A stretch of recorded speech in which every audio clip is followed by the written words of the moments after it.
I froze in horror as the rumble of motorcycles surrounded our home.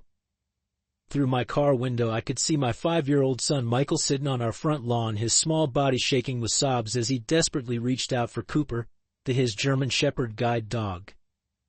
A circle of leather-clad bikers had formed around them, one man with a skull bandana already holding Cooper's leash while another gestured threateningly toward my blind child. "The dog's coming with us, kid." "OA orders," the largest biker growled, his tattooed arms folded across his chest as Michael's face crumpled in terror. My son's world had already been reduced to darkness. Cooper was his only window to independence, to confidence, to life itself. And now these men were tearing them apart while a police cruiser sat idly in our driveway, the officer seemingly approving this cruelty. After 20 years enforcing federal law from the bench, I was watching it being trampled in my own front yard. They had no idea who they were dealing with.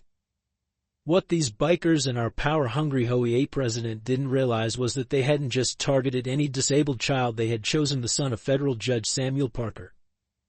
And I was about to show them exactly what happens when you mistake a father's patience for weakness. Leave a like and share your thoughts in the comments along with the city you're watching from. Now let's continue with the story. My name is Samuel Parker. For 20 years I've served as a federal judge in the Eastern District, interpreting the law with clarity and fairness. But no legal training prepared me for the hardest role of my life, being a single father to my blind son Michael. 17 months ago, a tractor-trailer jackknifed on the interstate, changing our lives forever. The crash took my beloved wife Claire and robbed Michael of his sight. At just 5 years old, he woke up in a world of permanent darkness, asking for a mother who would never come home. Those first months I'd hear him crying in his bedroom at night, calling for her. I'd sit beside his bed until dawn, holding his small hand, both of us drowning in grief too deep for words. The scales of justice felt meaningless when weighed against such profound loss. Michael was once a vibrant, curious child who loved painting sunsets and chasing butterflies. Now he navigates life through sound and touch, flinching at unexpected noises, his small fingers constantly reaching out to map his surroundings. The psychologist warned me about regression, but watching my son withdraw from the world broke something fundamental inside me. That changed the day Cooper entered our lives. The German Shepherd guide dog was specially trained for a young child, a rare arrangement, but Michael's therapist fought for it, arguing that early intervention would be critical for his development. The first time Cooper gently nudged his cold nose against Michael's palm, I saw my son smile for the first time since the accident. "He sees for me, Daddy," Michael whispered, his fingers tangling in Cooper's fur. "He's my eyes now." Their bond transcended typical service animal relationships. Cooper became my son's bridge back to the world, his guardian, his best friend. Pine Grove Estates promised a fresh start, an exclusive community with manicured lawns, excellent schools, and a family-friendly atmosphere. The sales brochure featured children playing safely on tree-lined streets. What it didn't mention was Margaret Wilson, the iron-fisted AOA president who ruled with a clipboard and a smile that never reached her eyes. Behind Pine Grove's pristine facade lurked an unspoken preference for appropriate residence, and a complex web of regulations designed to maintain the community's standards. Standards, I would soon learn, that had nothing to do with property values and everything to do with who Margaret deemed acceptable in her perfect world. We moved to Pine Grove Estates in January, after months of searching for the perfect community to rebuild our shattered lives. The real estate agent had glowed with enthusiasm as she guided us through the model home. "Pine Grove is exclusive, Judge Parker," she'd whispered, eyeing Michael and Cooper with barely concealed concern. "Perhaps I should mention your situation to the OA board before you commit." I declined her offer firmly. "We're just a father and son looking for a home," I said. "My profession and my son's disability are private matters." She hesitated before nodding, but I caught the doubt in her eyes. I deliberately kept my position on the federal bench quiet during the application process, wanting us to be treated like any other family, not given special treatment or special scrutiny because of who I was. The moving van arrived on a crisp January morning, unloading boxes of a life that no longer existed. Claire's gardening books, Michael's easel and paints he would never use again, Miami photos from vacations to places my son would now only remember as colors and shapes from before the darkness. The first 2 weeks passed in relative peace as we settled into our new routines. Michael's occupational therapist visited 3 times to help him map the house, counting steps between rooms, memorizing the placement of furniture, and learning to navigate the unfamiliar space with Cooper's guidance. On a mild Saturday morning, 3 weeks after our arrival, Michael approached me at breakfast, his small fingers gripping Cooper's harness. "Daddy," he said with determination I hadn't heard in months, "Cooper and I want to explore outside today." My throat tightened with emotion. This was the moment we'd been working toward, a sign that Michael was ready to reclaim some independence. I walked them to the front door, reviewing the route they'd practiced with his mobility instructor, down our walkway, right turn, 3 houses down to the cul-de-sac, then back. "Cooper knows the way," Michael assured me, his face tilted up with an expression of concentration. From our porch I watched them navigate carefully down the sidewalk, my tiny son and his massive German shepherd, moving as one unit through a world Michael could no longer see. When they returned 20 minutes later, Michael's face was flushed with accomplishment. "Cooper showed me everything, Dad." He stopped at the curbs and helped me find our driveway. For the first time since the accident, I glimpsed the resilient boy my son had once been. That night I wept silently in my study, tears of both grief and hope. The violation notice arrived exactly 3 days later, slipped under our front door like a declaration of war. "Unauthorized animal on premises, $750 fine. Immediate removal required." I read it twice, disbelief giving way to anger as I felt the embossed Pine Grove Estates letterhead between my fingers. Michael was at therapy, thankfully spared this first salvo. I immediately requested a meeting with the HEOA board, gathering Cooper's service animal certification, ADA documentation, and medical necessity letters from Michael's doctors. The meeting was scheduled for the following evening in the clubhouse, a Spanish colonial building with manicured gardens and a fountain that seemed to whisper of privilege and tease exclusivity. Margaret Wilson sat center at a mahogany table, flanked by 4 board members in business attire. I noticed how her gaze flickered over Michael, my son, sitting quietly beside me with Cooper perfectly positioned at his feet before landing on the dog with undisguised displeasure. "The covenant clearly states no pets over 30 pounds, she began without preamble, sliding the document toward me. "Pine Grove has maintained this standard for 15 years. I placed Cooper's certification paperwork before her. "Cooper isn't a pet, Miss Wilson. He's a federally protected service animal for my visually impaired son." Margaret barely glanced at the documentation before pushing it back across the table. "Your situation doesn't exempt you from our binding agreements, Mr. Parker. Some residents find certain disabilities unsettling. The visibility of it all," she lowered her voice, leaning forward. "There are plenty of appropriate communities for people with special needs. Perhaps Pine Grove isn't the right fit for your family."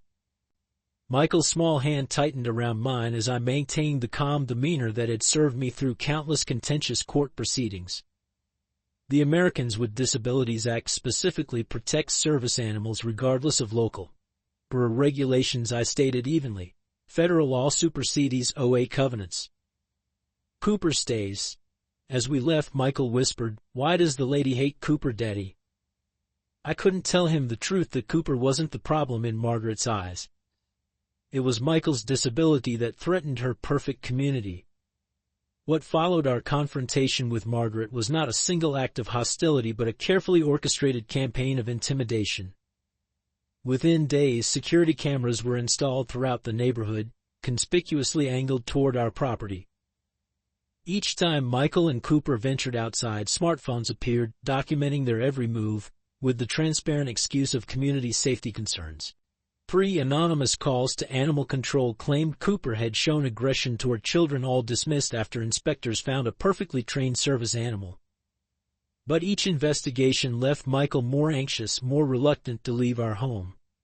"Did I do something wrong, Daddy?" he asked after the 3rd visit, his small fingers trembling as he stroked Cooper's fur. "Is Cooper bad?" I gathered him in my arms, fury building behind my judicial composure. No, son. Some people just don't understand how special Cooper is. What I couldn't tell him was that Margaret Wilson was systematically targeting a 5-year-old blind child with the calculated precision of someone accustomed to getting her way. The AA.org began issuing emergency regulations with surgical precision. All animals must be registered with DNA samples. Residents with special accommodations must submit monthly medical verification. Service animals must wear muzzles in common areas. Each violation carried escalating fines, now totaling thousands of dollars. When I formally contested them, citing federal accessibility laws, Margaret responded with a letter stating that the board finds your constant complaints disruptive to community harmony. Further disputes may result in Liam proceedings. Meanwhile, Michael's isolation deepened. On a warm February afternoon, he heard children playing at the community pool and asked if he could join them. I walked him there, Cooper vigilant at his side. The moment we approached the gate, Margaret materialized as if summoned. "I'm sorry," she announced loudly, "but unscheduled pool usage requires prior board approval." She addressed the watching parents rather than us. Additionally, his special needs require parental supervision in the water at all times. Viability concerns, you understand. The children fell silent, staring at Michael with the unfiltered curiosity of youth. One boy started to approach, clearly fascinated by Cooper, before his mother sharply called him back. "We were just leaving anyway," she said, gathering their belongings with pointed haste. That night I heard Michael sobbing in his bedroom. "Nobody wants to be my friend here," he whispered when I sat on his bed. "They think I'm broken." I held him until he fell asleep, Cooper keeping faithful watch from the floor beside them. In the darkness of my son's room I made a silent vow: Margaret Wilson would not break my child's spirit. The first time I noticed the motorcycles was on a Sunday morning in late February. 3 gleaming Harleys parked in the driveway of a Tudor-style home at the end of our street.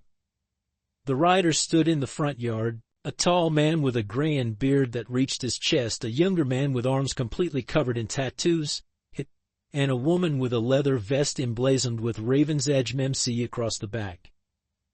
Their presence seemed jarringly incongruous in Pine Grove's manicured perfection. Mrs. Davidson, our elderly neighbor who had shown Michael her wind chimes collection, stopped by that afternoon with cookies and a warning. "The Donovans at the end of the street," she whispered, glancing nervously toward the door. "Gregory, his son Axel, and Gregory's sister Rhonda.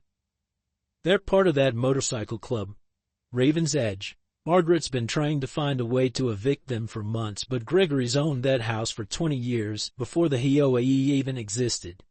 She leaned closer. "Be careful around them. They're different." I thanked her for the warning, but privately wondered if different might simply mean they didn't fit Margaret's narrow definition of acceptable. A week later, Michael and I encountered Gregory Donovan at the community mailboxes. He nodded curtly, his eyes moving from Michael to Cooper with an expression I couldn't quite read. "That's some dog," he commented, his voice gruff. "German Shepherd," I explained. Cooper was Michael's guide dog. Gregory studied my son for a moment before asking, "The kid born that way?"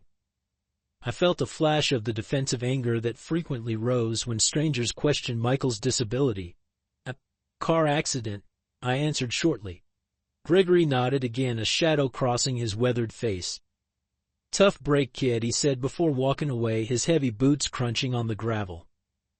That evening I saw Margaret deep in conversation with Gregory and his son outside the clubhouse, her hands gesturing emphatically as she showed them something on her tablet. When Gregory noticed me watching, he straightened to his full intimidating height and stared back with unmistakable hostility. I didn't know then that Margaret had found her enforcers convincing the bikers that Cooper posed a threat to the community. She had miscalculated badly, not realizing the true nature of Raven's Edge MC, nor understanding that by involving them, she had set in motion events that would expose the rotting foundation beneath Pine Grove's perfect facade. I documented everything meticulously, the way I would prepare evidence for a federal case. Each violation notice, each threatening letter, each incident involving Michael and Cooper, all categorized, dated, and filed with supporting witness statements from the few neighbors brave enough to speak with us.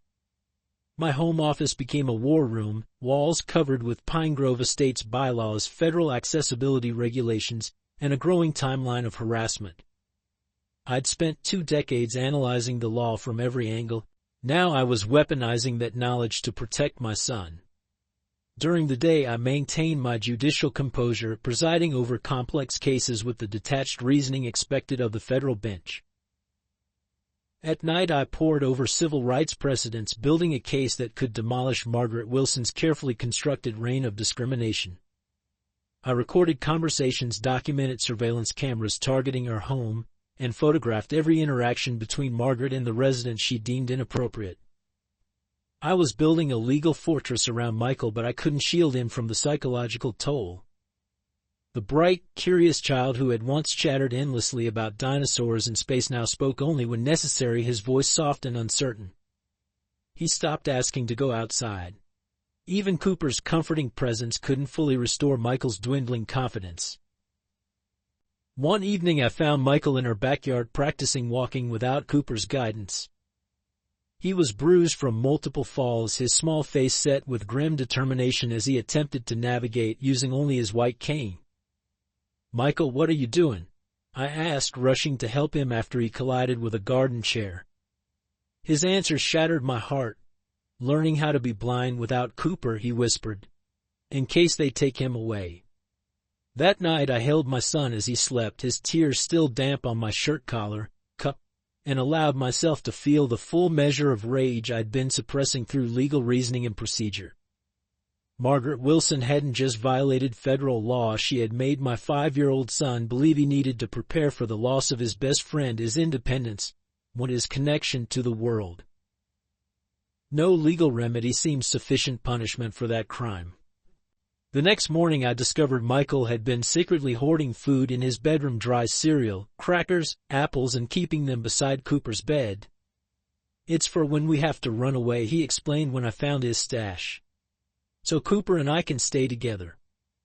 I knelt beside him, making a promise I wasn't entirely sure I could keep. "No one is taking Cooper from you, Michael. I won't let that happen." Meanwhile, Margaret's campaign against us intensified. She called an emergency HOAOA meeting to address growing safety concerns regarding untrained animals in common areas, but deliberately scheduling it during court hours when she knew I couldn't attend. The meeting resulted in yet another amendment to the community regulations. Service animals must be evaluated by an OEA-approved specialist. When I contested this as a violation of the ADA, Margaret responded with calculated indifference. "The board's primary responsibility is community safety. If your animal passes inspection, you have nothing to worry about." What truly concerned me, however, was Margaret's growing relationship with the Raven's Edge members. I frequently observed her in deep conversation with Gregory and Axel Donovan, showing them surveillance footage on her tablet, gesturing animatedly toward our home. After these meetings, the bikers would drive past our house repeatedly, engines deliberately revving as they passed. Cooper would position himself protectively between Michael and the windows, his training overridden by instinct to shield his charge from perceived threats. One afternoon in early March, I returned from court to find Cooper unusually agitated, pacing between Michael and our front door. "What happened today?" I asked, noting Michael's unusual silence. He finally admitted that during their brief walk to the mailbox, Axel Donovan had approached them, commenting on how dangerous Cooper looked and asking detailed questions about when they usually went outside. "He said Cooper might hurt someone someday," Michael whispered. "But Cooper wouldn't hurt anybody, Daddy." I immediately contacted Pine Grove Security, but the officer seemed unmoved by my concerns. "Mr. Donovan is a homeowner in good standing," he informed me with practiced neutrality. "Unless an actual threat was made, there's nothing to investigate." That evening I installed additional security cameras around our property and began arranging for a private security consultant to evaluate our home. Margaret Wilson had escalated from bureaucratic harassment to something far more ominous, and I couldn't shake the feeling that she was building toward some decisive action against us. Mrs. Davidson brought over homemade bread the following morning, her arthritis gnarled hands trembling slightly as she pressed a folded note into my palm along with the loaf. Neighborhood watch meeting tonight, the note read. 8 p.m. Patel residence.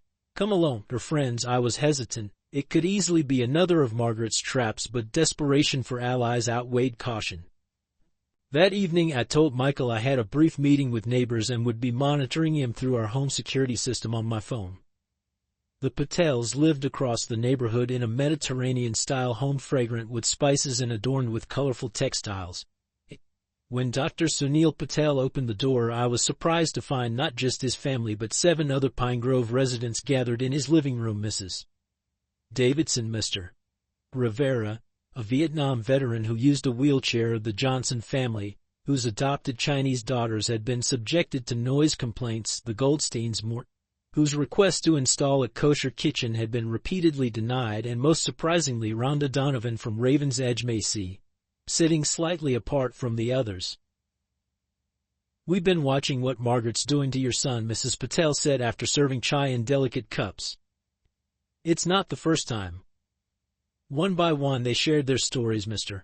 Rivera's accessibility ramp cited as a visual nuisance, the Patels' religious holiday decorations resulting in escalating fines, the Johnson girls prohibited from playing outside during quiet hours that seemed to apply only to them.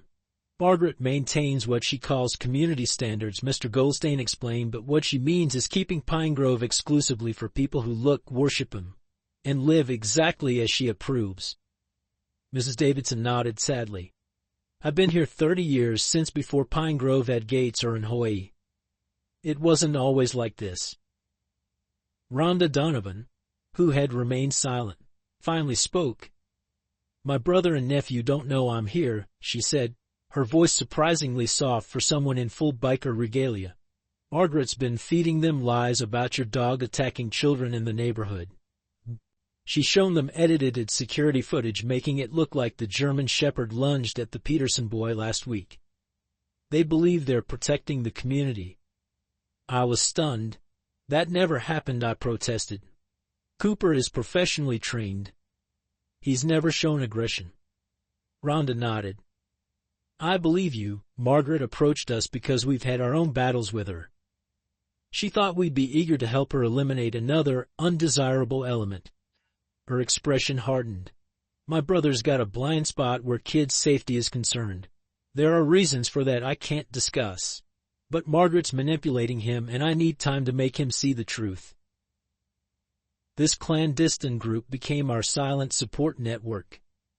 Mrs. Davidson would accidentally drop her mail when Margaret was documenting our activities, disrupting her surveillance.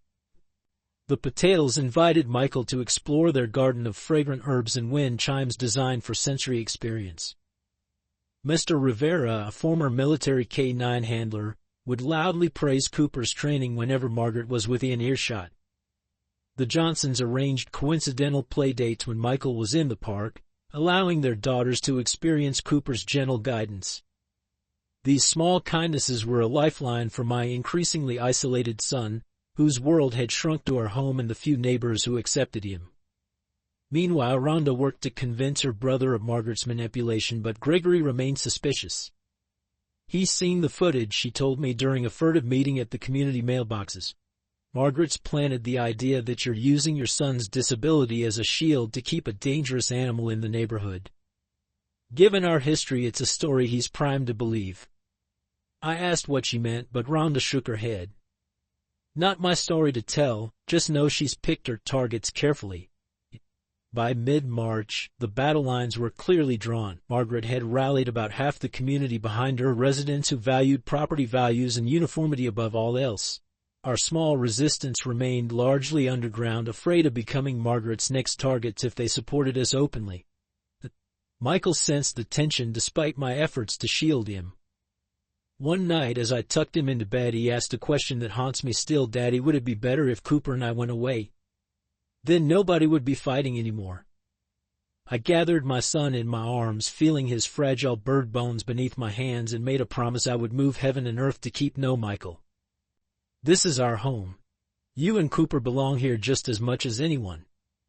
Sometimes we have to fight for what's right, even when it's hard. Cooper jumped onto the bed, technically against his training but a habit I allowed in private, and curled protectively around Michael. My son buried his fingers in the dog's thick fur, drawing comfort from his unwavering companion. "We're not going anywhere," I whispered fiercely. Not you, not Cooper, not me."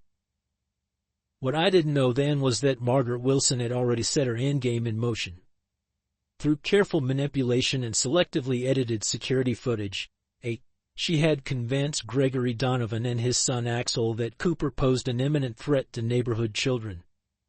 She had scheduled another emergency HEOA meeting specifically during my court calendar, a high-profile interstate commerce case I couldn't reschedule without raising ethical concerns.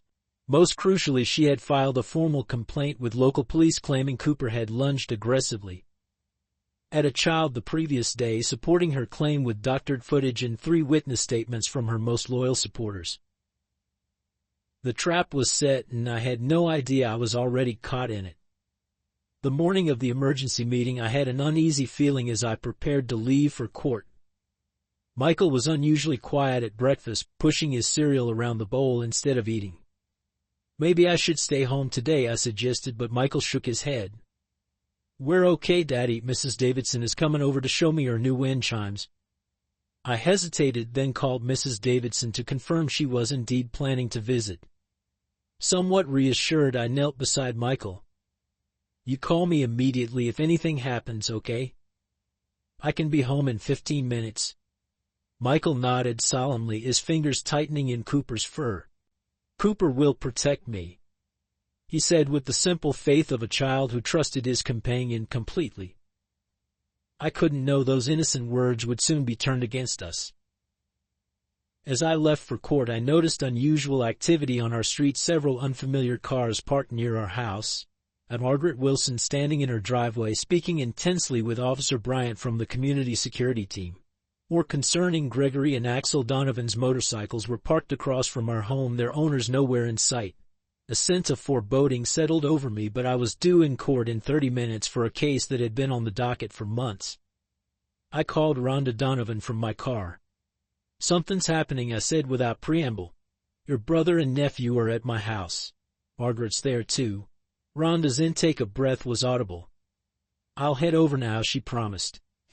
"Gregory wouldn't hurt a child, but he's convinced your dog is dangerous. I've been trying to show him the truth, but Margaret got to him first with those doctored videos." I accelerated, torn between my professional obligations and my instinct to turn around. "Just keep them away from Michael and Cooper until I can get there," I urged.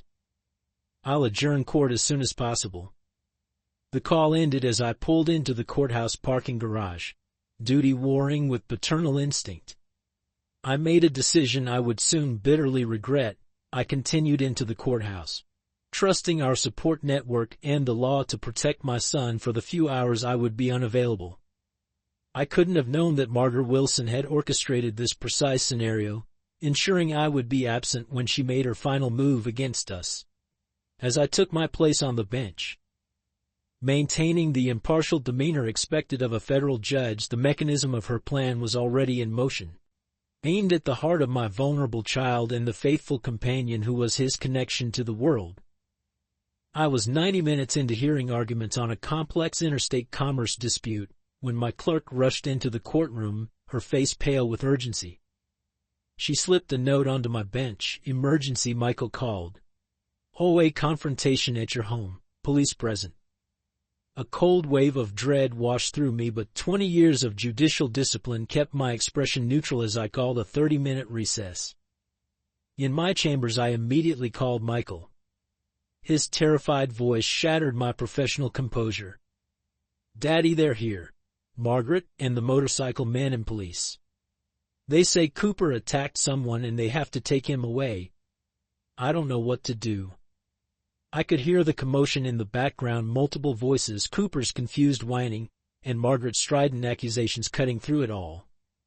"Michael, listen carefully," I instructed, already gathering my coat and car keys. "Put Cooper on his lead. Show them his service vest and ID. Tell him they cannot legally remove a service animal without proper documentation.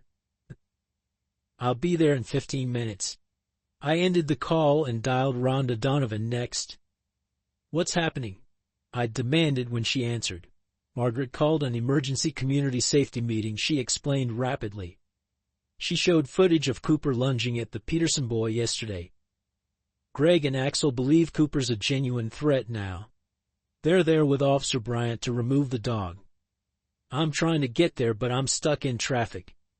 My blood ran cold. Cooper never lunged at anyone. "Michael and I were home all day yesterday."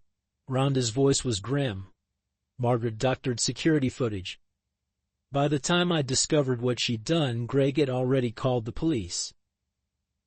I broke every speed limit on the drive home, calling my judicial colleague Robert Mendez to cover my docket. As I approached Pine Grove Estates, I could see the gathering crowd at the end of our street.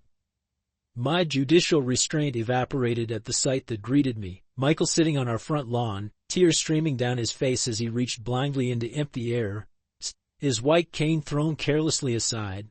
Officer Bryant stood beside his patrol vehicle, its rear door open, Cooper already halfway loaded inside. Gregory Donovan, an imposing figure in his leather vest, stood with arms crossed, while his son Axel held Cooper's leash, keeping the dog from returning to my son. Margaret Wilson moved among the gathering neighbors, her voice pitched to carry. "The dog lunged at the Peterson boy yesterday. We've had concerns for months.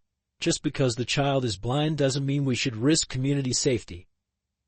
Several neighbors nodded in agreement, smartphones raised to record the scene. I parked haphazardly and approached slowly, taking in every detail.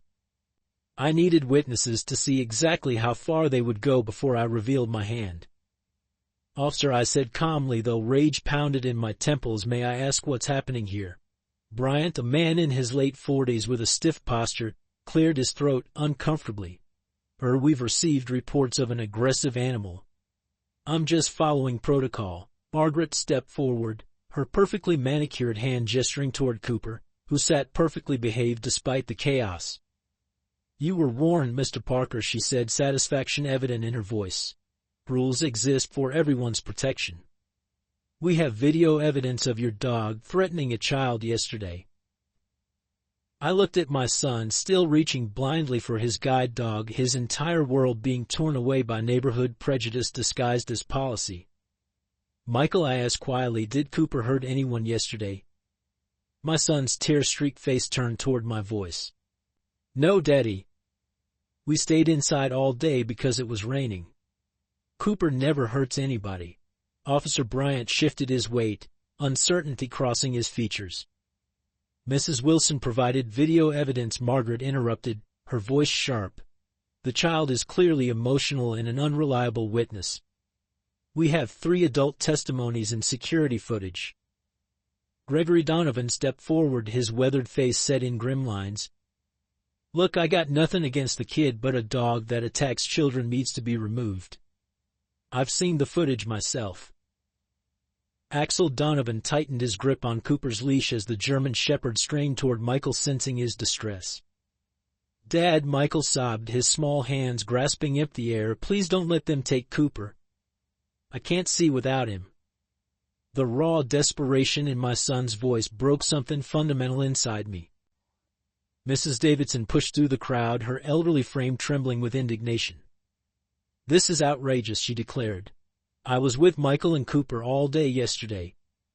They never left the house." Margaret's eyes narrowed dangerously. "Helen, we've discussed your tendency to confuse days. Perhaps you're thinking of another visit." The elderly woman bristled. "I may be old, Margaret Wilson, but I know what day it is. This is nothing but persecution of a disabled child." Margaret gestured dismissively. "Officer Bryant, please proceed with the removal. The HOA board has voted unanimously." I noticed the paddles and Riveras had joined the gathering crowd, their faces troubled as they witnessed Michael's distress. Officer Bryant moved to close the patrol car door, Cooper now fully inside and pawing at the window, his eyes fixed on Michael. I took a measured step forward. "Officer," I said, my voice deadly calm, "before you continue, I'd like to understand the specific complaint that authorizes the seizure of a service animal." The officer hesitated, Sir, I have a report of aggressive behavior toward a minor when a service animal displays aggression. And what evidence supports this claim? I interrupted coolly. Any witnesses besides the complainant? Any history of previous incidents? Any actual contact or injury? Bryant shifted uncomfortably. Well, no physical contact was reported, but the animal allegedly displayed threatening behavior. Margaret gestured impatiently. Show him the video, officer. Bryant produced a tablet, playing a grainy surveillance clip showing a German shepherd lunging toward a small child. I immediately recognized the deception. That's not Cooper, I stated flatly. Cooper has a white patch on his chest and a service vest. This footage has been edited, or is of a different dog entirely. Mrs. Peterson, the supposed victim's mother, pushed her son forward at Margaret's prompting. Tell the officer what happened, Tommy, she instructed. The child, no older than 6, looked confused. The dog looked at me? He offered uncertainly. Margaret's composure slipped momentarily. Tommy, remember what we practiced? The dog growled and scared you. The boy's eyes widened. Oh yeah, it was really scary, he recited with the wooden delivery of a child repeating an adult's words. From the patrol car, Cooper whined, still struggling to reach Michael. My son's breathing became erratic, his face drained of color, signs of the anxiety attacks that had plagued him since the accident. 15 years of judicial restraint evaporated in an instant. Officer Bryan, I said, voice carrying the authority I usually reserve for my courtroom. I have some information that will significantly change how you proceed in the next 30 seconds. Margaret stepped between us, her perfectly coiffed hair gleaming in the sunlight. Don't try to intimidate him, she hissed. The law is clear about dangerous animals. Yes, I replied, meeting her gaze directly, the law is absolutely clear, and you're about to learn exactly how clear it is. The crowd fell silent, sensing the shift in power. Someone whispered, who is this guy? Margaret smirked. Just another resident who thinks rules don't apply to his family's situation. That word, dripping with condescension, was the final catalyst. I removed my overcoat, revealing the suit I had worn to court that morning, and reached for my credentials. I approached Officer Bryant, maintaining the measured pace I used when delivering consequential rulings. Officer, I'm Federal Judge Samuel Parker, Eastern District, I stated, presenting my identification. That service animal is protected under the Americans with Disabilities Act, and what's happening here constitutes criminal discrimination against a disabled minor. The crowd fell completely silent. Officer Bryant's eyes widened as he examined my credentials. Gregory Donovan's confident posture faltered as he processed this new information. Furthermore, I continued, my voice carrying across the now hushed gathering, I've been documenting this entire harassment campaign for the past 3 months. Today's events now constitute evidence in what will become a federal civil rights violation case. Margaret's face transformed from smug to horrified as the implications dawned on her. You never said you were a judge, she stammered. And you never said you were targeting my son because of his disability, I replied evenly.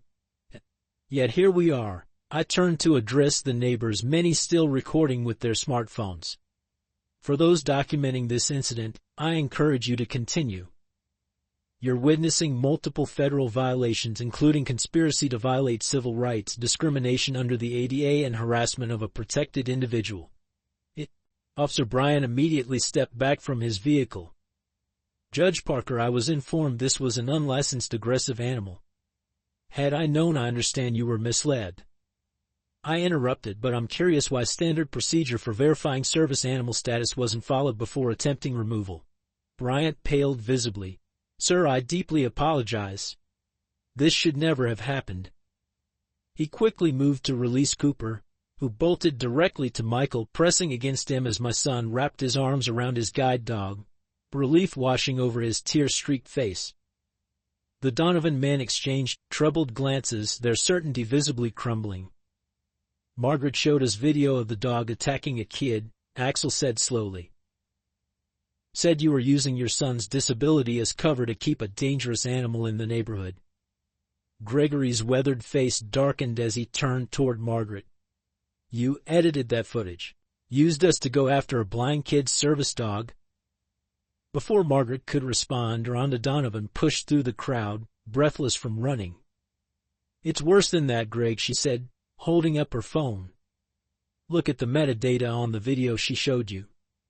It's from 3 years ago, before the Parkers even moved here. It's not even the same dog." Margaret backed away, looking desperately at her neighbors for support, but found only shocked faces. "This is absurd," she sputtered. "We have OEA regulations that clearly state no private regulations supersede federal law." I interrupted. "Something you've been reminded of multiple times in writing." As if a dam had broken, neighbors began stepping forward. The Johnsons described how their adopted daughters had been denied pool access during adult swim hours that seemed to apply only to certain children. Mr. Rivera detailed how his mother's wheelchair ramp had been cited as a visual nuisance. Mrs. Patel recounted how their religious holiday decorations had resulted in escalating fines while Christmas decorations received community awards. "It wasn't just them," Mrs. Patel said quietly. "She's been doing this to many of us." "I have a right to maintain standards," Margaret hissed, her carefully constructed facade crumbling completely. "This is my community. I've worked for years to keep it the way it should be." I took a step forward.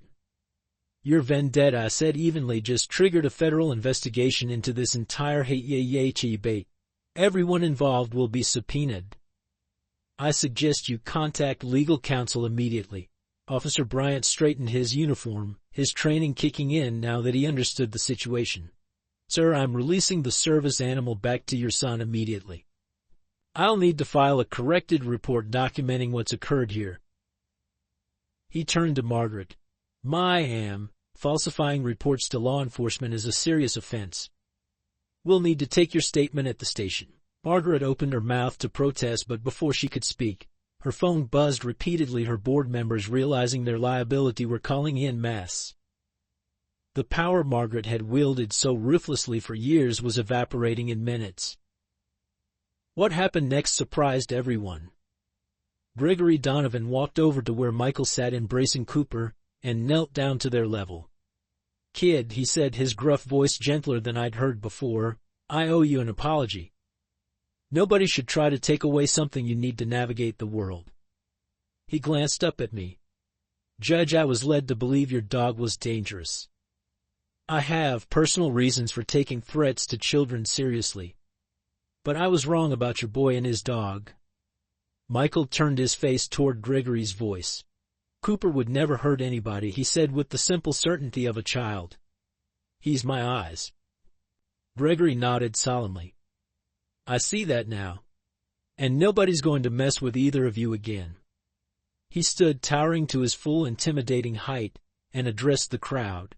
"Braven's Edge looks after its own. The kid and his dog are under our protection now." Axel and Rhonda moved to stand beside him, a formidable trio in their leather cuts. Margaret's face drained of all color as she realized how completely her manipulation had backfired. A text message circulated through the neighborhood within minutes. "Emergency community meeting, 7 p.m., clubhouse. All residents." By then everyone knew exactly who I was and what had happened. Michael, exhausted from the emotional ordeal, fell asleep on the sofa with Cooper maintaining vigilant watch. As I sat beside them stroking my son's hair, Rhonda Donovan called. "Judge Parker," she said without preamble, "there's something you should know about Margaret Wilson. She had a son 20 years ago." I listened in growing disbelief as Rhonda explained. "He was born with severe disabilities. Instead of accepting him, she institutionalized him and erased him from her life. Started over in Pine Grove with a new identity, built this perfect community where everything damaged or different was excluded." The pieces suddenly fit together: Margaret's pathological aversion to disability, her obsession with perfection, her visceral reaction to Michael. "How do you know this?" I asked. Rhonda's voice softened. "Because Gregory's son, his biological son, is in the same facility. That's why he's so protective of children. His ex-wife made the same choice Margaret did, but Greg never gave up on his boy. He visits every week, runs charity rides for the facility. Margaret saw him there once. That's why she's been trying to drive us out, afraid our secret would be exposed. The revelation stunned me into silence. Margaret's cruelty suddenly appeared in a different light, not just malice, but a desperate attempt to escape her own past, and to maintain the perfect facade she had constructed over her deepest shame. That evening I arrived at the emergency community meeting to find the clubhouse standing room only. Neighbors who had avoided eye contact for months now approached us, some with apologies, others with outrage over what they had witnessed. Michael sat beside me, Cooper at his feet, surrounded protectively by the Donovan family and our small network of allies. Margaret arrived flanked by 2 board members, her composure recovered but her authority shattered. She took her position at the podium as if this were any normal HOA meeting, clearing her throat before speaking. Today's unfortunate incident has been resolved, she began, her voice clipped. Officer Bryant misunderstood community protocols regarding animals. That's not true, Bryant himself interrupted from the back of the room. I was explicitly told to remove a dangerous animal. The complaint came directly from UMS Wilson. Milson. Before Margaret could respond, the entire community erupted in a reckoning that had been years in the making, a cascade of grievances, discriminations, prey and abuses finally finding voice. As the truth of Pine Grove's toxic governance was laid bare, I watched Michael lean against Cooper, his small hand buried in the dog's fur, and knew that whatever happened next would reshape not just our community, but my son's understanding of justice and belonging in a world he could no longer see. The community meeting ended in chaos, with residents shouting over each other and Margaret being escorted out by security for her own protection. I thought the worst was behind us. Cooper was safe, Margaret's reign of discrimination exposed, and a new chapter for Pine Grove seemingly on the horizon. I was wrong. The trauma of nearly losing Cooper affected Michael more profoundly than I initially realized. The night after the confrontation, he woke screaming from a nightmare, his small body drenched in sweat. "They took Cooper," he cried, his hands frantically searching the bed. "I couldn't find him, Daddy." Cooper immediately jumped up, pressing his muzzle into Michael's hands, but my son remained inconsolable. "They'll come back," he sobbed. "They'll take him when you're not looking." I held him until dawn, Cooper keeping vigilant watch, but sleep never returned. This became our new normal. Night after night, the same terrors. Day after day, Michael's withdrawal deepened. He refused to leave the house, even with Cooper beside him. "It's not safe outside," he'd whisper, clinging to Cooper's fur. Dr. Matthews, Michael's child psychologist, made an emergency house call. "Michael has experienced compound trauma," she explained after spending an hour with him. "First losing his mother and his sight, now this threat to Cooper, his lifeline to independence. His brain is in survival mode." She recommended intensive therapy and possible medication if his condition didn't improve, but Michael resisted all attempts to engage. When his occupational therapist arrived for their regular session, Michael refused to practice mobility skills with Cooper. "Why should I learn if they're going to take him away?" he asked with devastating logic. His appetite disappeared. Meals went untouched. Clothes hung loosely on his shrinking frame.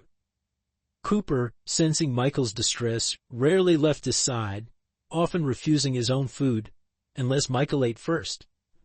One afternoon I found them both asleep on Michael's bed, my son's tear-stained face pressed against Cooper's fur, his small hand clutching the dog's collar as if someone might snatch it away at any moment. I photographed them, not for evidence this time, but to remember what was at stake. 2 weeks after the confrontation, Michael still refused to speak to anyone but Cooper. Dr. Matthews warned me his condition was deteriorating toward clinical depression. "He's experienced a fundamental loss of trust in the world," she explained, first through losing his sight, now through this threat to his safety and independence. When I reminded her Cooper was safe now, she shook her head sadly. To Michael, the world has proven itself capricious and cruel. Why should he believe any safety is permanent? That night I found Michael hiding food again, this time under his pillow. Not snacks for an imagined escape, but dog kibble. "It's for Cooper," he explained in a barely audible whisper, "in case they take me away instead and he has no one to feed him." I gathered my son in my arms, his body frighteningly light, and fought back tears. "No one is taking either of you away," I promised. "We're a family. We stay together." But my words rang hollow against the evidence Michael's other senses had gathered: the crowd's hostility, Cooper's panicked whines from the police car, the cruel satisfaction in Margaret's voice. In his perpetual darkness, those sounds painted a picture no father's reassurances could erase. While I struggled to help Michael heal, my professional life imploded. The day after the community confrontation, I received a formal notice from the Judicial Conduct Committee. Margaret Wilson had filed an ethics complaint alleging I had abused my position to intimidate local law enforcement and circumvent HEOE regulations. Though baseless given the ADA violations, the complaint triggered an automatic review. My colleague Judge Marquez called to warn me. "This is serious, Sam. Using your judicial position in a personal matter crosses ethical lines, even if you were right about the ADA violations." I was temporarily removed from my active caseload pending investigation. Judge Harriet Chin, the committee chair, was clear: "Your actions, while understandable as a father, may have compromised your judicial impartiality. The committee needs to determine if you cross the line from parent to intimidation through judicial authority." I submitted my documentation of the harassment campaign, the ADA violations and witness statements, but the damage to my reputation was immediate. Legal blogs picked up the story: "Federal judge under investigation for abusing position in neighborhood dispute." The investigation consumed my days while Michael's deterioration occupied my nights. Financial pressure mounted as my salary was suspended pending the ethics review. I began to question everything: my decision to move to Pine Grove, my choice to conceal my profession, even my ability to protect my own child.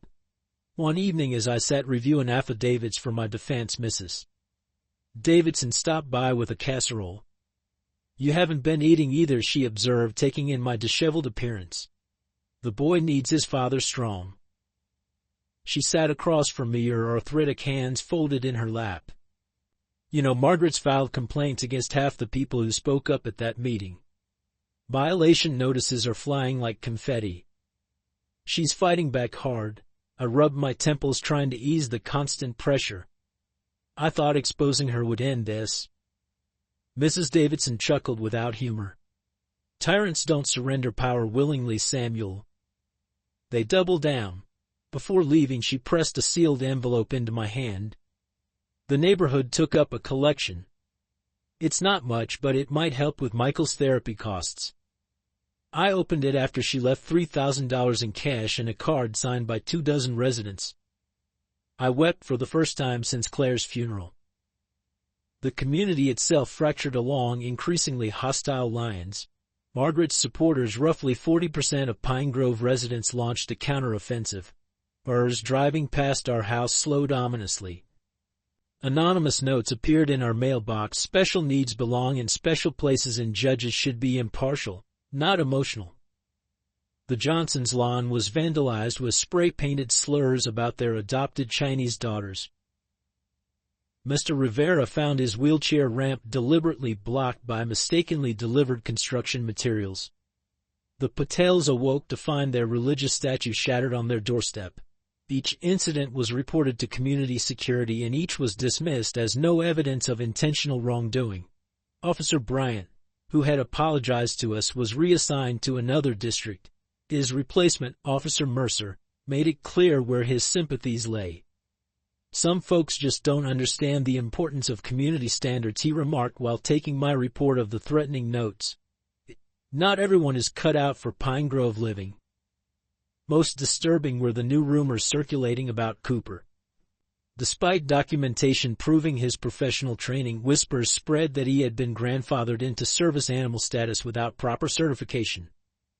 Someone anonymously reported us to the State Service Animal Registry, triggering an official review of Cooper's credentials.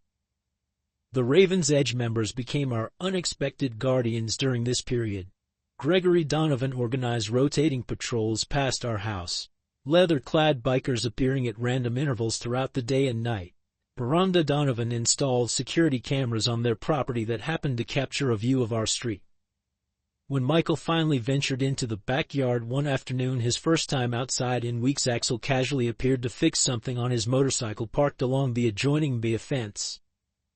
No words were exchanged, but his presence deterred the smartphone paparazzi who had previously documented Michael's every move. One evening in late March, I received a call from Judge Chen. "Samuel, the committee is concerned about reports we're receiving. Apparently you've aligned yourself with a motorcycle gang to intimidate your Hoa."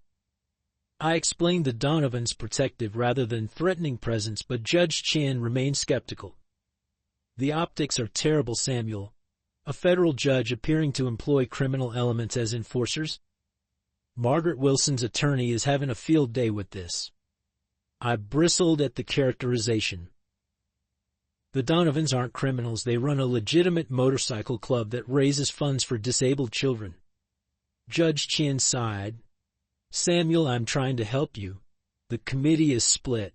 I see this as a father protecting his disabled son from discrimination. The other half see a judge who's lost objectivity and is using his position to wage a personal vendetta. These biker associations aren't helping your case."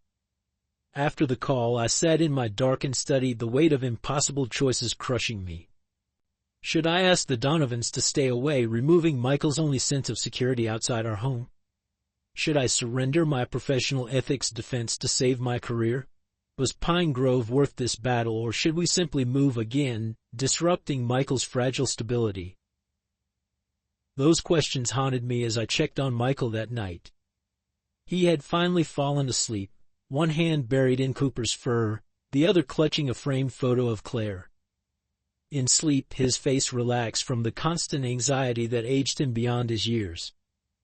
Cooper raised his head as I entered, his intelligent eyes reflecting the hallway light. The depth of his devotion to my son, unwavering, unconditional, protective, reminded me why this fight mattered. We weren't just battling for a dog or a house or even ADA compliance. We were fighting for Michael's fundamental right to dignity, independence, and belonging in a world that had already taken too much from him. I gently kissed my son's forehead, my determination hardening. Whatever the personal cost, I would not let Margaret Wilson or Pine Grove Estates teach my child that difference meant exclusion, that weakness invited cruelty, that justice was only for those who fit a predetermined mold of acceptability. In that moment, I finally understood Claire's favorite quote, one she had often recited during her own battles with discrimination as a public defender. "The arc of the moral universe is long, but it bends toward justice." What I didn't yet know was how unexpectedly that arc would bend in the coming days. The Ethics Committee hearing was scheduled for April 15th, giving me 3 weeks to prepare my defense. My attorney, Eliza Washington, a former clerk of mine who now specialized in judicial conduct cases, was brutally honest in her assessment.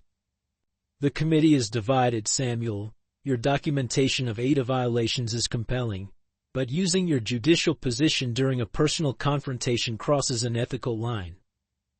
We worked tirelessly preparing statements and gathering witnesses who could testify to Margaret's systematic discrimination. Meanwhile, Michael's condition improved marginally. He had begun eating again, though he still refused to leave the house.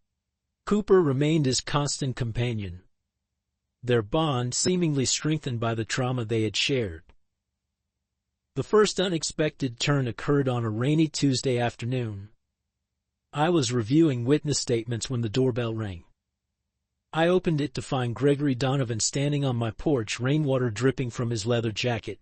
Behind him, 3 other Raven's Edge members waited beside their motorcycles. "Judge Parker," he said formally, "we need to talk."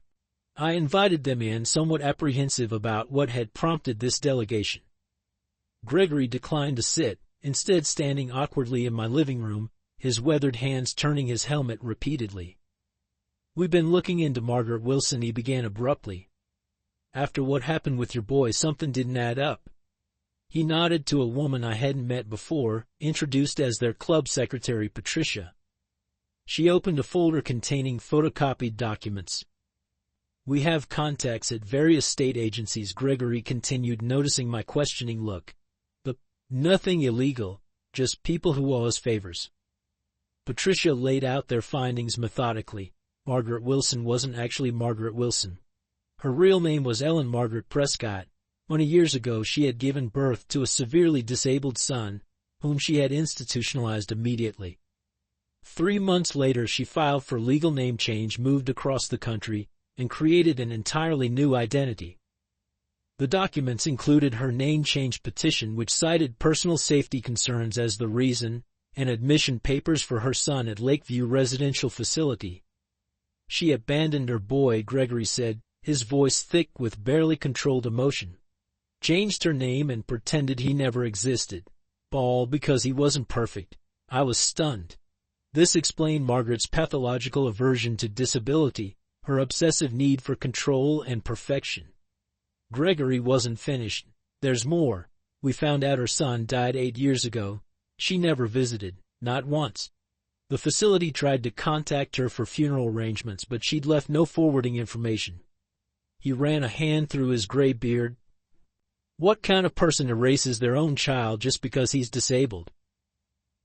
Gregory's next revelation changed everything. "Judge, there's something I need to tell you about Raven's Edge MC." The other bikers shifted uncomfortably as their leader continued. "We're not what people think. Most motorcycle clubs get a bad rap, but ours has a specific mission." Patricia opened another folder, this one containing photographs of Raven's Edge members at what appeared to be a medical facility, and surrounded by children in wheelchairs and hospital beds. "We raise money for kids with disabilities, especially those who've been abandoned by their families. We do charity rides, fundraisers, whatever it takes." Gregory's voice roughened. "We also do weekly visits to 3 residential facilities in the state. We bring therapy dogs, organize games, give motorcycle rides to kids who can safely participate." He met my eyes directly. "That's how we knew Margaret, or Ellen, whatever she calls herself now. Rhonda recognized her from Lakeview 10 years ago, although Margaret doesn't know that. She was there with a local politician for a photo op, pretending to care about disabled children while her own son was in the same facility." Gregory looked toward Michael's room, where my son was napping with Cooper. "When Margaret first approached us about your dangerous dog, we had no idea she was the same woman. She showed us edited footage making it look like your dog was aggressive. She told us a blind kid was being used as a shield to keep a violent animal in the neighborhood. Given our work with vulnerable children, we believed her." The big man's shoulders slumped. "I'm ashamed we didn't investigate before confronting your boy. It goes against everything we stand for." This revelation stunned me into silence. The intimidating bikers who had terrified Michael were actually dedicated child advocates. The irony was almost too much to comprehend. Gregory handed me a USB drive. "This contains everything we found on Margaret Wilson, plus witness statements from Lakeview staff who remember her. We'd like to testify at your ethics hearing. The committee should know exactly who's behind the complaint against you." News of Margaret's secret past spread through Pine Grove like wildfire. The same neighbors who had eagerly documented our every move now whispered about Margaret's abandoned child. Her supporters began distancing themselves, uncomfortable with this new information. Margaret herself remained secluded in her home, refusing to respond to media inquiries that mysteriously began appearing on local news sites. The HOA board, sensing the shift in public opinion, issued a statement temporarily suspending for enforcement of several controversial regulations pending review. Officer Mercer was suddenly replaced with Officer Jimenez, who promptly opened investigations into the vandalism and harassment our supporters had experienced. But the second unexpected revelation came from a most unlikely source. Tommy Peterson, the 6-year-old boy Margaret had claimed Cooper attacked, appeared at our door with his mother one evening. Mrs. Peterson looked terrified but determined as she asked to speak with me. "Tommy has something to tell you," she said, gently encouraging her son. The child looked up at me with solemn eyes. I'm sorry I lied about your dog, Judge. Mrs. Wilson told me to say he tried to bite me. She gave me $10 and said I could swim in her pool whenever I wanted if I told the policeman the dog was mean. Mrs. Peterson's hands trembled as she handed me a written statement. Margaret has had a hold over many of us, she explained, her voice barely above a whisper. She knows things, financial problems, marital issues, anything she can use. She threatened to expose that my husband and I are behind on our mortgage if Tommy didn't cooperate. She looked toward Michael's room. I cannot imagine how terrified your son must have been. No child should suffer because of adult cowardice, especially not a child already dealing with so much. Tommy's confession prompted an avalanche of similar statements. Neighbors came forward with recordings of Margaret making threats, copies of coercive emails, and testimonies about blackmail tactics used to enforce her vision of community standards. The Peterson family agreed to testify at the ethics hearing, providing crucial evidence that Margaret had fabricated the complaint that led to the confrontation. My attorney was cautiously optimistic. This completely changes the narrative, Eliza explained. You weren't using your position to intimidate, you were identifying yourself to counter a fraudulent complaint orchestrated to harm your disabled son. The final and most unexpected turning point came the day before the ethics hearing. I was preparing Michael for the proceedings. He would not need to testify, but his presence was important to demonstrate the real impact of Margaret's actions. The doorbell rang, and I opened it to find Mrs. Davidson, looking unusually agitated. She was not alone. A distinguished elderly gentleman in an impeccable suit stood beside her, leaning heavily on a carved wooden cane. Samuel, Mrs. Davidson said breathlessly, this is my brother, Walter Preston. The name struck like lightning. Walter Preston was the former chief judge of the Ninth Circuit Court of Appeals, a legendary jurist, whose opinions were still cited in law schools nationwide. Judge Preston, I stammered, this is an unexpected honor. The elderly man fixed me with sharp blue eyes that belied his 80-plus years. Helen has been telling me about your situation, Judge Parker. I find it concerning on multiple levels. He gestured toward my living room. May I come in? I believe we have matters of some importance to discuss. Over coffee, Judge Preston revealed information that altered the entire landscape of my case. I've known Margaret Wilson, or Ellen Prescott, for longer than she realizes, he began, his voice still commanding despite his age. 20 years ago, I presided over a family court case involving her and her disabled son. She was attempting to terminate all parental rights and obligations, including financial support for his institutional care. Mrs. Davidson nodded sadly. Walter never discussed his cases with me, but this one affected him deeply. When I mentioned your situation and Margaret's name, he made the connection immediately. Judge Preston continued, I ruled against her, requiring ongoing financial support for the child. She was furious, claimed I was destroying her chance at a normal life without the burden of an imperfect child. His weathered hands tightened around his cane. I've followed her from a distance over the years, concerned about her psychological state. When she established herself here in Pine Grove, creating this perfect community with rigid standards of conformity, I recognized the pathology at work. Judge Preston reached into his briefcase and removed a sealed folder. These are my personal records from her case, along with subsequent documentation of her attempts to appeal my decision. I've also included affidavits from social workers who witnessed her behavior toward her son during mandated visits. He placed the folder on my coffee table. I would like to testify at your ethics hearing tomorrow. The committee should understand that Margaret Wilson's complaint against you is not about judicial conduct. It's the continuation of a 20-year vendetta against any authority that refuses to accommodate her pathological aversion to disability. I stared at the folder, then at the distinguished jurist sitting in my living room. Judge Preston, your testimony would be invaluable, but why are you doing this? You retired years ago. The elderly man's eyes moved toward Michael's room, where my son was reading a Braille book with Cooper beside him. Because justice matters, Judge Parker. Because vulnerable children matter. And because I recognize in Margaret Wilson the same dangerous blend of perfectionism and prejudice that has caused immeasurable harm throughout history. Some battles transcend professional courtesy.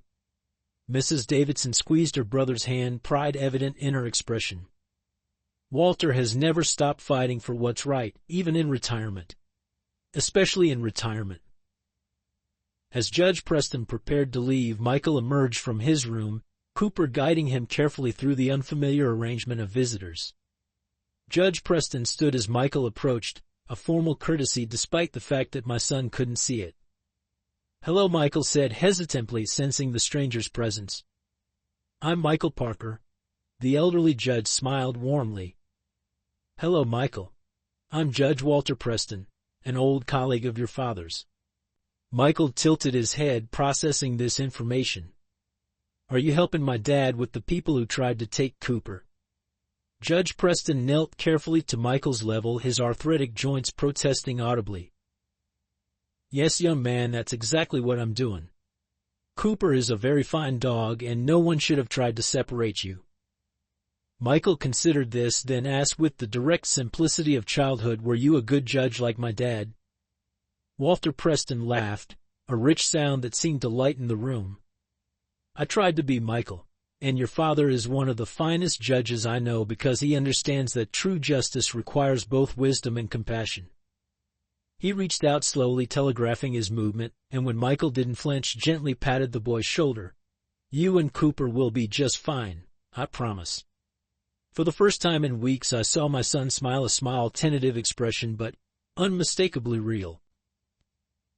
That night, as I reviewed my testimony for the hearing, I realized how dramatically the landscape had shifted. What began as a neighborhood dispute had revealed profound truths about justice, community, and the human capacity for both cruelty and redemption. Margaret Wilson's carefully constructed fortress of perfection was crumbling, revealing the wounded, vengeful architect behind its walls. As I checked on Michael one last time before sleep, finding him peacefully curled against Cooper's solid warmth, I felt a cautious optimism. Whatever the ethics committee decided, the truth had emerged not through my legal maneuvering, but through the unexpected courage of ordinary people standing against injustice. Their voices, once silenced by fear, had risen in a chorus that could no longer be ignored. The Judicial Conduct Committee hearing convened in the federal courthouse downtown, a formal proceeding unlike the chaotic community meeting at Pine Grove. The 5-judge panel sat arrayed behind a mahogany bench, their expressions carefully neutral as they reviewed the documentation before them. Margaret Wilson sat with her attorney, a polished corporate lawyer whose designer suit and confident demeanor suggested she had spared no expense in her defense. I sat beside Eliza, Michael, and Cooper, positioned directly behind us. The Raven's Edge members occupied an entire row, their leather cuts incongruous in the formal setting but their expressions solemn with purpose. Judge Preston had been given special accommodation near the front, his distinguished presence drawing murmured recognition from the committee members.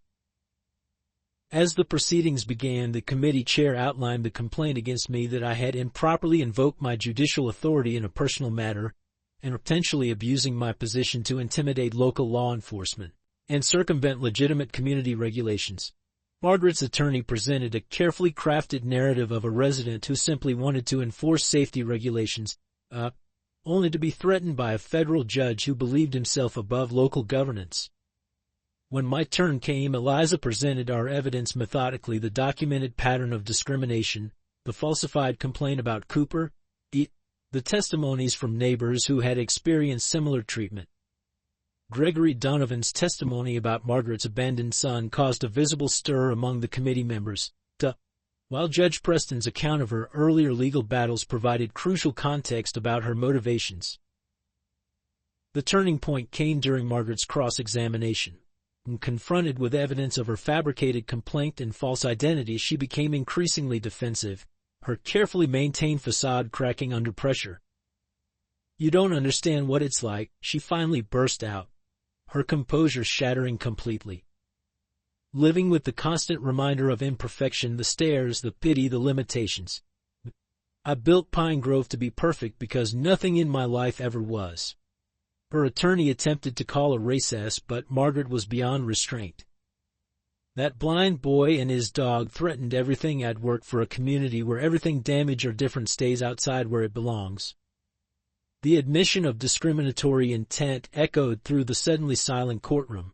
Margaret seemed to realize what she'd revealed, her face draining of color as she looked at the impassive judges. Before her attorney could attempt damage control, an unexpected voice spoke from behind me. "I forgive you, Mrs. Wilson." The small, clear voice of my son carried through the hushed room. Michael had risen from his seat, Cooper steady at his side. "My dad says sometimes people are mean because they're hurting inside. I think you must be hurting a lot to want to take Cooper away from me." The simplicity of his compassion created a moment of profound silence. Margaret stared at the blind child she had targeted so ruthlessly, but her expression shifting from shock to something more complex, perhaps the first authentic emotion she had shown since this battle began. "You don't know anything about me," she whispered, but the venom had drained from her voice, replaced by a wariness that suggested the tremendous effort it had taken to maintain her facade for so many years. "I know what it's like when people think you're broken," Michael continued, his hand resting on Cooper's head for support. "After the accident, when I couldn't see anymore, some people stopped talking to me like I was still me. They talked around me or about me, but not to me. It made me feel invisible." He took a small step forward, Cooper moving precisely with him. "But Cooper doesn't care that I'm blind. He just cares that I'm Michael. Maybe your little boy just wanted you to see him, not his disability." Margaret's careful makeup couldn't conceal the shock that registered on her face, nor the tears that followed, perhaps the first genuine emotion she had allowed herself in decades. Her attorney requested a brief recess, which the committee granted. When proceedings resumed 20 minutes later, Margaret's demeanor had transformed entirely. She requested permission to address the committee directly, and in a voice stripped of its usual polish, made a full admission of her actions against us and others in Pine Grove, thus withdrawal of her complaint against me, and an apology to Michael that, while awkward, contained what seemed to be genuine remorse. The committee's ruling came quickly after that. They found no ethics violation in my actions, acknowledging that while identifying myself as a federal judge during the confrontation straddled an ethical line, but the circumstances protecting a disabled child from unlawful discrimination justified my response. They recommended community service rather than formal censure, specifically suggesting I develop educational materials about disability rights for the judicial education program. Outside the courthouse, media had gathered, alerted to the high-profile ethics case. Eliza handled them expertly, emphasizing the committee's vindication and the broader implications for disability rights. As we prepared to leave, Gregory Donovan approached the other Raven's Edge members flanking him. "Judge Parker," he said formally, "Raven's Edge would be honored to escort you and Michael home." The significance wasn't lost on me. This wasn't just transportation, but a public statement of protection and respect. Michael, sensing the moment's importance, stood a little straighter beside Cooper. "Can I ride on a motorcycle?" he asked, hopefully. Gregory laughed, the sound unexpectedly gentle from such an imposing man. "Not today, buddy, but someday when you're a bit bigger, we'll figure out a safe way for you and Cooper both." The transformation of Pine Grove began almost immediately. The week after the hearing, residents voted overwhelmingly to dissolve the existing EA board and establish a new governance structure with transparency and inclusion as core principles. The Raven's Edge members, revealing their extensive experience with charitable organizations, had helped draft new bylaws that protected all residents from discrimination while maintaining reasonable community standards. Gregory Donovan, whose gruff exterior concealed a surprisingly sophisticated understanding of organizational governance, was elected to the new community council alongside Mrs. Davidson, Mr. Rivera, and Dr. Batiste. Their first official act was to remove all regulations that could be used discriminatorily against residents with disabilities, religious differences, or family structures that deviated from Margaret Wilson's narrow definition of acceptable. Margaret herself retreated from Pine Grove shortly after the hearing, putting her house on the market and moving to another state. Before leaving, however, she made one final visit to our home, a tense, awkward encounter during which she presented Michael with a small wrapped package. Inside was a handcrafted leather harness for Cooper, embossed with his name and service animal credentials. "It might keep others from questioning his status," she said stiffly. It wasn't exactly an apology, but perhaps it was the closest she could manage, a tacit acknowledgement of the harm she had caused and a small step toward making amends. Michael, with the straightforward acceptance of childhood, thanked her without reservation. As she turned to leave, Michael called after her, "Mrs. Wilson, I hope you find people who like you just the way you are." Her expression as she walked away contained a complexity beyond my ability to interpret, perhaps grief for the son she had abandoned, perhaps recognition of the healing she had denied herself through decades of running from imperfection. 6 months later, on a perfect autumn day, Pine Grove Estates held its first community celebration of diversity. The clubhouse and surrounding grounds buzzed with activity, food stalls featuring cuisine from a dozen cultural traditions, music from various heritages, and activities accessible to residents of all abilities. Michael, wearing a t-shirt with the event logo he had helped design, a circle of diverse houses surrounding the words "different together," moved confidently through the crowd with Cooper. His social circle had expanded dramatically in recent months. No longer isolated, he now had regular playdates, swimming lessons adapted for visually impaired children, and weekly visits from other kids curious about Cooper's training. The Raven's Edge members had become fixtures in the community, but their Saturday morning motorcycle maintenance sessions in the Donovan's driveway drawing a regular audience of fascinated children, including Michael, who loved feeling the different parts Gregory would patiently describe to him. Watching my son navigate the celebration with growing confidence, I reflected on how a community once divided by fear had been transformed through crisis into something genuinely inclusive. Mrs. Davidson joined me, her aged hand resting lightly on my arm. "Your Claire would be proud," she said softly, mentioning my late wife for the first time. "Not just of Michael's progress, but of what you accomplished here."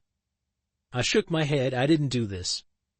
We all did, everyone who refused to accept discrimination as normal." As the evening wound down, Gregory Donovan called for attention. Standing on the clubhouse steps, flanked by residents of all ages and backgrounds, he unveiled a new sign for the community entrance. The imposing "Pine Grove Estates, a premier community," had been replaced with simpler text, "Pine Grove, where everyone belongs." Michael leaned against me in the gathering dusk, Cooper's solid warmth against his legs, and sighed contentedly. "Home feels like home now, doesn't it, Dad?"